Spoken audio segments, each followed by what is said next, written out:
Il va falloir de la farine, de l'eau tiède, de l'huile d'olive, du sel et de la levure sèche boulangère. Vous avez le détail des ingrédients juste en dessous de la vidéo dans la barre. Allez les amis, très simple, je mets l'eau en premier. On va mettre la levure sèche boulangère. Hop là. Donc là vous avez compris, hein, j'ai récupéré le pot de terre de ma grand-mère. Hein. Attention, j'ai pas dit le pot de chambre les amis. Déconnez pas. Hein. Ça commence bien, Rabinou. Allez. On va mélanger donc ceci rapidement. Alors, comme je le répète tous les jours, ce mélange-là, vous pouvez toujours le faire en amont. Donc, faites-le, je sais pas, 1 heure avant ou 2 heures avant. C'est toujours bien, comme ça, la levure, elle a le temps de s'activer. Bon, je le fais en direct parce que si je le fais, si je monte directement l'eau mélangée à la levure, il y en a qui vont pas comprendre. Allez, une fois que c'est fait, ici, on va venir rajouter l'huile d'olive. Environ 2 belles cuillères à soupe. Alors j'utilise de l'huile d'olive bio, je vous dis sincèrement en magasin c'est peut-être 1 ou 2 euros supplémentaires, mais ça vaut le coup, sincèrement ça vaut le coup. Alors une fois qu'on a mélangé ça, ici on va venir y mettre la farine. Alors la farine, là j'ai le sel les amis, le sel je le mets toujours au dernier moment, une fois que j'ai fait un petit peu mon mélange. Et là je viens mélanger, alors vous pouvez faire le mélange directement à la main, mais moi j'ai pas envie de me dégalasser tout de suite la main. Donc je vais d'abord commencer avec la cuillère en bois et terminer donc le travail à la mano les amis. Alors la famille, dites-moi dans les commentaires si vous préférez travailler la pâte à la main ou au robot. J'aimerais bien le savoir. Allez, là on va chercher toute la farine qui se trouve sur le côté. Et juste après je vous dirai donc la quantité exacte que j'ai utilisée donc pour réaliser. Là maintenant le but du jeu ça va être de récupérer donc toute la pâte qui se trouve donc sur les parois. Et on va travailler donc cette pâte environ, je sais pas moi, environ 3-4 minutes. Alors vous savez que moi j'aime bien plaquer donc la pâte sur le plan de travail. Alors les amis, je viens de me rendre compte que j'ai oublié le sel, donc pas de panique. Je mets 10 grammes d'eau tiède dans l'eau. Je rajoute ici le sel. Alors le sel, on va le laisser dissoudre comme ceci là rapidement dans l'eau tiède. Vous allez voir, ça va aller assez vite. Je vais vous dire la quantité exacte que j'ai utilisée pour réaliser cette pâte. Et donc maintenant, il ne me reste plus qu'à faire pénétrer donc le sel dans la pâte. Donc faites attention vous de votre côté de ne pas oublier le sel, je voulais le mettre au dernier moment et à chaque fois je me fais avoir. Donc là on va mélanger correctement. Le principal c'est quand même de s'en apercevoir avant, parce que si vous en apercevez trop tard... Bon allez, on va mélanger quelques minutes et ce sera bon pour nous. Allez ça y est, la pâte est prête, je la mets tout de suite dans un sac en plastique, ou alors vous la mettez, vous la filmez, vous faites ce que vous voulez. Donc moi j'avais un sac plastique, je me suis dit je vais l'utiliser, donc là... Je retire l'air, un maximum d'air. Alors, je vais vous dire tout de suite ce que j'ai mis à l'intérieur. Donc, avec les 10 grammes d'eau que j'ai rajouté, je vous compte le tout. Allez, 250 grammes de farine, 150 grammes d'eau tiède. J'ai bien dit 150 grammes au total d'eau tiède. 2 cuillères à soupe d'huile d'olive. 1 cuillère à café de sel et 8 grammes de levure sèche boulangère. Donc maintenant on va laisser cette pâte gonfler, il faut que ça double de volume. Alors toujours dans un endroit qui soit tiède, ou sinon si dans votre cuisine il fait trop froid, vous pouvez toujours allumer un petit peu le four, le laisser juste chauffer un petit peu, pas trop chaud, juste qu'il soit à 25 degrés pour que la pâte puisse... Alors les amis, écoutez-moi bien, ici j'ai 6 cuisses de poulet, donc j'ai enlevé le gras, j'ai peut-être pas besoin de tout ça, hein. J'ai peut-être besoin de 4 cuisses de poulet, on verra. Donc je cuis tout parce que ça m'évite d'avoir 2 cuisses de poulet qui traînent au frigo et après on se fait engueuler dans tous les sens, vous avez très bien compris ce que je voulais dire. Donc franchement, travaillez toujours avec une optique d'économie.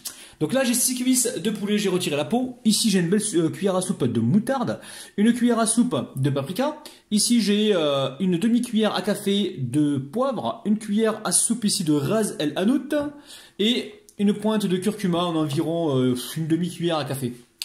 Alors très simple, vous allez vous dire ouais mais il aurait pu séparer les ingrédients. Non non, tu verrais la tonne de vaisselle que j'ai parce que là en ce moment je travaille sur mes 2 chaînes, donc chaîne numéro 1 donc là où vous êtes actuellement et la chaîne donc Cuisine Rapide 2 où je poste aussi des vidéos que je crée donc de temps en temps et aussi des vidéos que je poste qui sont sur ma chaîne principale mais qui ont quasiment pas fait de vue. Donc j'essaie de leur redonner donc de la fraîcheur. Bon, assez parlé. Ici, on va commencer donc avec les mains. Bien sûr, vous les avez débactérisées donc au vinaigre. Et on va venir donc faire une sorte de pâte. Comme ceci, là, vous mélangez comme ceci. Hein. Et on va venir donc enduire les poulets. Alors, en même temps, vous pensez à préchauffer votre four à environ 180 degrés. Et on va les cuire certainement peut-être 45 minutes. Alors vous pouvez faire de la cuisson à la poêle, hein. Dans ce cas là il va falloir avoir un feu doux et surveiller de temps en temps et mettre le couvercle justement pour cuire avec condensation. Alors là on mélange comme il faut. Alors l'idéal c'est de faire ça la veille. Vous laissez ça dans le frigo bien filmé, à mariner donc toute la nuit. Vous pouvez également trouer un petit peu les cuisses de poulet pour laisser donc la marinade pénétrer à l'intérieur. Et franchement à la fin vous aurez un super résultat. Allez, moi j'ai pas le temps aujourd'hui, ça part directement au four. Donc à 180 degrés, je dirais moi peut-être 35-40 minutes, on verra. Donc tout dépend de la taille de vos cuisses de poulet. Allez, c'est parti. Allez, je crois qu'il va falloir que je prenne des vacances, hein. Là j'ai oublié le sel les amis, le sel. Le truc quasiment le plus important en fait de la recette, le sel, j'ai oublié. Donc pensez à mettre une demi-cuillère à café de sel et saler selon vos envies et selon vos goûts. Allez, là, on est réellement... Bon, les amis, je suis désolé, je reviens à la poêle parce que là, je sais qu'il y a beaucoup d'abonnés qui n'ont pas de four. Et je me suis dit, c'est quand même dommage d'amener ça au four alors qu'on peut faire la recette à la poêle. Je suis vraiment désolé. Mais là, j'essaie de m'adapter un maximum à mes abonnés. Parce qu'en fait, je suis exactement comme vous, hein. Ça m'arrive de changer d'avis en cours de route. Et franchement, si je la fais au four... Je sais qu'il y a des abonnés qui ont des fours, mais je sais que la majorité n'ont pas de four. Donc autant faire à la poêle et vous montrer comment on peut réaliser donc, la recette à la poêle. Donc là j'ai mis mes cuisses de poulet. Je vais les laisser colorer donc, sur un feu doux. Attention, il n'y a pas la peau, donc il n'y a pas la possibilité de protéger la chair. Donc là on va baisser la température et colorer donc, très légèrement sur chaque face donc, nos pilons de poulet. Alors la famille, je vais encore vous saouler. Allez-y mollo, hein. Allez-y sur un feu doux, retournez-les de temps en temps. Justement pour éviter que ça crame. On veut une belle coloration mais on veut pas que ça crame, hein. Allez, je mets le couvercle et pendant ce temps-là, je vais aller couper donc la garniture, donc les oignons et le poivre. Une fois qu'on a atteint une belle coloration, hein, hop là, on va venir ici y mettre. Alors écoutez-moi bien les amis. Là j'ai environ 3 oignons, donc 3 oignons jaunes. Ici j'ai 3 tiges d'oignons verts et là j'ai un demi-poivron. Alors, en fait, vous savez les amis, quand je fais mes recettes, je m'embête pas trop, hein. Je prends exactement ce qui traîne dans les frigos et je vous invite à faire exactement la même chose, hein. Utilisez ce que vous avez déjà sur place. Alors là, on est sur un feu moyen, petit feu moyen, on joue avec la température. Je remets donc les poulets au-dessus. Là, je vais venir saler donc très légèrement. On va viser donc uniquement les légumes hein, parce que la viande est déjà salée. On met un petit peu de sel comme ceci. Après, je vous laisse gérer le sel de votre côté. Ici, on va venir y mettre un petit peu de poivre. Et je remets pour l'instant le couvercle. On y va donc gentiment. Alors, c'est vrai que cette étape, vous n'êtes pas obligé de la faire donc, au four. Faites-la comme moi à la poêle. Mais bon, c'est sûr que pour réaliser donc, la tarte, il va falloir un four, les amis. Là, vous n'avez pas trop de choix. Après, rien ne vous empêche de faire une recette comme ceci et de vous régaler. Déjà là, vous pouvez déjà vous régaler, hein. Alors la pâte, on voit qu'elle a bien gonflé, hein. Elle a doublé de volume. Donc maintenant, je récupère de la farine, j'en mets un petit peu sur le plan de travail et j'en mets aussi un petit peu dans le sac. Donc on va venir comme ça retirer la pâte et en même temps on va venir la dégazer. Alors,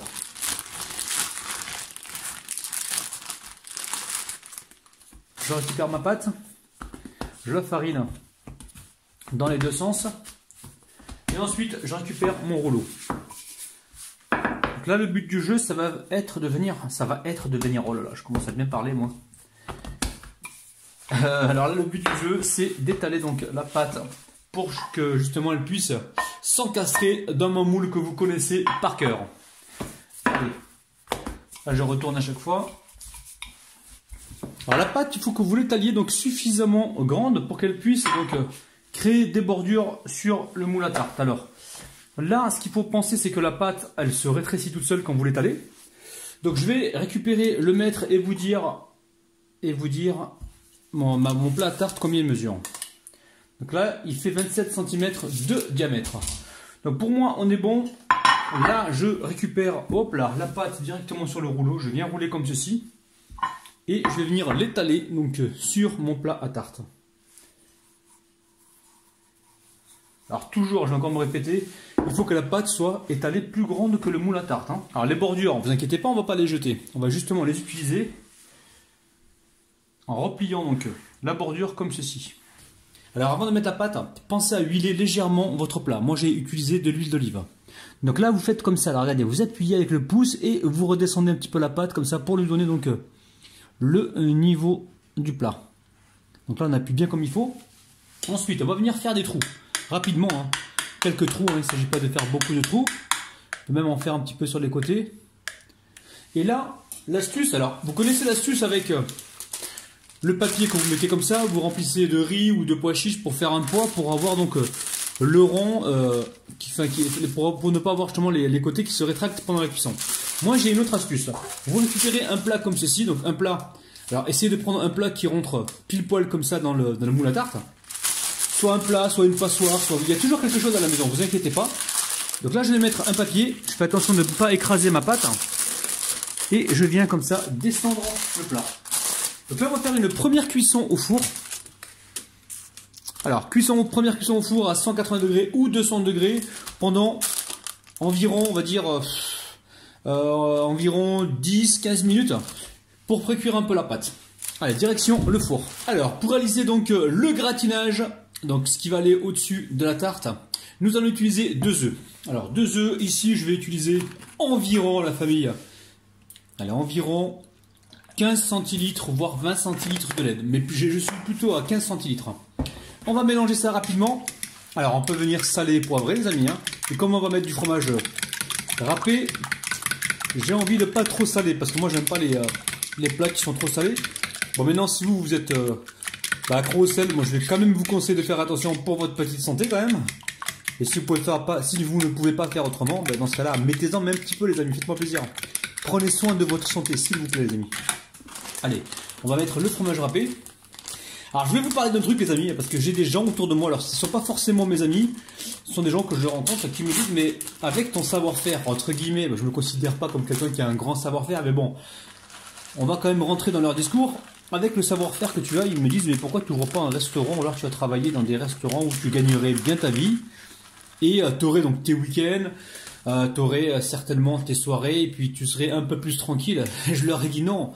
Moi, c'est vrai qu'avec cette chaîne YouTube, depuis que je suis indépendant financièrement, entre guillemets, grâce à vous, hein, parce que je travaille chez moi, en fait, donc je suis très heureux comme ça, en fait. Je travaille plus, c'est vrai, des fois je suis jusqu'à 1h du matin, minuit, des fois pour faire mon montage, pour terminer mes recettes, tout ça. J'ai une tonne de vaisselle qui m'attend derrière ça. Je réfléchis aussi aux idées que je vais pouvoir vous partager. C'est un gros travail, mais j'aime ça. Alors du moment que je suis hyper heureux dans ce que je fais, du moment que je peux tous les jours rentrer en contact avec vous, ben, pour moi c'est l'essentiel. Bon voilà, assez parlé Rabinou. Donc là, j'ai mis donc le fromage râpé en environ 3 belles poignées. Hein. J'en rajoute encore une poignée. Donc là on est à 4 poignées environ, 4 poignées de fromage râpé. On a environ 15 à 20 centilitres de lait et 2 œufs. Donc je vais laisser cette préparation pour l'instant de côté et je vais venir m'occuper donc de la garniture. Alors la famille, une fois que le poulet est cuit, vous venez comme ça le dépioter avec une fourchette. On va retirer la chair. Alors vous inquiétez pas, le poulet il est juste cuit hein, comme il faut. Maintenant il va subir une deuxième cuisson. Hein. Donc vous amusez pas à trop le cuire. Donc là les os on va les retirer et on va garder que la chair que l'on va couper donc tout à l'heure en petits morceaux. Alors pour l'instant on retire juste la chair comme ceci. Alors je viens de retirer donc le pain du four. Donc j'avais mis tout à l'heure le papier avec le moule, j'ai retiré ça. J'ai cuit ça environ 15 minutes. Hein. Alors je suis en train de penser tout à l'heure, si jamais ma mère elle rentre, enfin elle n'est pas là en ce moment, mais bon si jamais elle rentre dans la cuisine et qu'elle me voit en train de faire ça, elle va me dire wesh qu'est-ce al khanz agdal bistra ou là. Vous voulez que je traduise? Qu'est-ce que tu fais vilain? T'es en train de faire une pastilla ou quoi? Bon bref, allez on continue les amis. Alors la famille, l'astuce pour ne pas travailler comme un petit hello, c'est de prendre les ciseaux comme ça et de taillader comme ça les morceaux de viande. Et ainsi vous n'allez pas vous dégueulasser les mains les amis. Parce que là je vous vois arriver là. Eh, il n'y a pas de gros, il utilise les mains, c'est un gros hello. Eh non les amis, Rabinou a trouvé la petite astuce, le ciseau et la fourchette. Oh là là là là, j'ai raté ma vocation, j'aurais pu être coiffeur les amis. Donc là, la pré-cuisson, elle a duré 15 minutes à environ 200 degrés, les amis. Alors, maintenant, je vais y verser ma garniture. Alors, c'est vrai qu'au départ, j'avais dit que 6 cuisses, c'était beaucoup, mais je trouve que c'est juste ce qu'il faut. Donc, restez bien sur 6 cuisses, les amis. Donc là, on a découpé grossièrement donc, au ciseau. Alors, il y a un peu de jus qui va partir au fond, en fait, qui va imbiber le pain, mais comme le pain est déjà pré-cuit, il va absorber du jus. Et ça va être gourmand donc à la dégustation. C'est pour ça qu'il faut pré-cuire il faut pré-cuire absolument la pâte, hein, sinon vous allez vous retrouver avec quelque chose qui est complètement ma'ajn. Alors ma'ajn c'est qui est pâteux en fait. Alors vous inquiétez pas, ça va cuire au four, et au four évidemment il y a, comment dire, il y a de la vapeur en fait qui va s'échapper de la tarte, et en fait vous allez vous retrouver avec un peu moins de liquide. Justement on veut pas quelque chose de sec. Alors attention au liquide, hein, les amis, parce qu'il y a des fromages qui absorbent plus que d'autres. Donc commencez par 10 centilitres de lait et rajoutez si besoin. Mais je pense que 10 centilitres ça devrait le faire. Hein. Et laissez surtout le lait absorber comme ceci le fromage. Hein. J'avais dit 15 à 20 centilitres au départ, mais non. 10 centilitres de lait, ça suffira largement parce qu'il y a des fromages qui absorbent plus que d'autres. Allez, là le four est en train de préchauffer. Et je vais certainement enfourner ça jusqu'à temps que ça gratine. On va l'enfourner à environ, on va dire 180 degrés, peut-être 200 degrés. Donc on surveille bien la cuisson. Alors les amis, ne faites pas les têtus comme moi, hein. Surtout si vous voyez qu'il y a beaucoup de jus, hein. N'hésitez pas à venir comme ça le retirer. Parce que sinon vous allez vous retrouver avec un four plein de jus. Ça j'aurais dû le faire au départ, mais c'est pas grave, c'est jamais trop tard les amis. Je préfère vous montrer en direct ce que je fais, au lieu de jouer au cachotier, puis après vous allez vous retrouver avec une surprise, hein. Ou des surprises. Hein. C'est pas du tout mon but. Donc là j'enlève un petit peu de jus, hein. C'est pas énorme ce que j'enlève. On enlève un petit peu. On va enlever ici aussi. Et là on est bon. Hop là. Pas plus, juste un peu de jus. Pour pas que ça déborde, parce que sinon dans le four ça va blum blum blum blum. Vous voyez ce que je veux dire? Il va y en avoir partout. Allez, je vais pas me répéter, non, j'ai déjà dit. Donc j'amène ça au four. Et je surveille la cuisson. Allez, c'est parti. Alors après 22 minutes de cuisson à 180 degrés, donc j'ai baissé un petit peu la température. Donc notre plat est bien gratiné. Alors très important, ce que je vous ai montré là, la bordure, vous la doublez comme ça pour lui permettre d'absorber du jus. Retirez donc un peu de jus au départ parce que franchement, si vous laissez trop de jus, ça va pas être terrible. Donc retirez un peu de jus, mettez ça au four. Et une fois que c'est gratiné, que c'est cuit comme ça, ne la coupez pas tout de suite. Attendez bien qu'elle se repose parce qu'en se reposant, donc elle va absorber du jus. Donc moi je vais laisser environ 20 minutes, 25 minutes donc reposer avant de pouvoir la découper et la déguster donc avec. Alors là, ça a bien refroidi. Je me suis assuré que ça se décolle bien sur les côtés. Alors il y a deux écoles. Soit vous le laissez directement dans le plat et là vous découpez vos parts, ou soit vous pensez à le démouler. Donc là on va toucher le dessus. Vous allez voir que on voit que c'est pris, les amis. Donc faites bien, enfin respectez bien les étapes que je vous ai indiquées. Hein. Donc là je dépose. Alors, on va faire mieux que ça. Oui, on dépose par dessus donc une planche. Hop là, vous voyez bien. On va venir le démouler rapidement. Allez, hop, je mets ça directement sur donc ma planche en bois. Ici, je viens m'assurer sans forcer que ça se démoule. Je dépose mon assiette par dessus. Hop là, ni vu ni connu, bismillah, hop là. Et regardez-moi ça, le tour est joué. On a une superbe tarte au poulet avec une pâte à pain, les amis. C'est un truc de malade. Oh là là là là, les amis. Allez, je récupère un couteau, je vais venir me couper une jolie part. En même temps, j'en profite, les amis, pour tous vous dédicacer. Vous inquiétez pas, prochainement, je suis en train de penser à une autre forme de dédicace que je vais mettre en place. Je vais la mettre en place et je vais pouvoir donc vous dédicacer donc d'une autre manière. Allez, on va se couper une jolie part. Bismillah. Oh là là là là. Alors, il reste encore un peu de jus. Je vais vous montrer l'intérieur, les amis. Regardez-moi ça. C'est un truc de malade. Oh oh oh oh oh.